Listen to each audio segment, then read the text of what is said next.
Barber Balu ఇడేది కత్తిరించడా.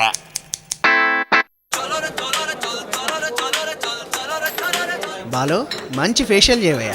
ఎందుకో? ముంబై వెళ్తున్నానయ్యా. పరిస్థితులు బాగాలేవు కదండి. బాగాలేవనే మా నాయకుడితో కలిసి పరామర్శించడానికి వెళ్తున్నాను. మీ పరామర్శలు పోయిన వాళ్ళ ప్రాణాలు తెస్తాయండి. బాలు బూతులు వస్తాయండి చెప్తున్నాను. 150 మందికి పైగా ప్రాణాలు పోతుంటే ఒక్క తెల్ల చొక్కా కూడా అక్కడ లేదు. గాని కొంచెం బాగుపడుతున్న టైంలో సేఫ్టీ చూసుకుని ఇప్పుడు బయలుదేరతారా? మరి జనానికి మేము ఉన్నామని ధైర్యం చెప్పాలి కదా. అది ఇలాంటివి జరక్క ముందు బందోబస్తు చేసి జరగకుండా చూసి ప్రజల్లో ధైర్యాన్ని నింపాలి, మీ మాటలతో కాదు. మరి ప్రజలకు ఎలా తెలుస్తుంది? మీరు చెప్పినా వాళ్ళు నమ్మే స్టేజ్ లో లేరు. గానీ మీ ప్లాన్లు మానుకోండి. అయినా మీలాంటి వాళ్ళు అక్కడికి వెళ్తే సగం సెక్యూరిటీ మీకోసమే వేస్ట్ అవుతుంది. ఇలాంటి పరిస్థితుల్లో సెక్యూరిటీ అక్కడే అవసరం. మళ్ళీ ఇలాంటి ఆలోచనలు వచ్చాయనుకోండి. లేదులే, నీ కత్తి గొంతు దగ్గరికి వచ్చినప్పుడే డ్రాప్ అయ్యా.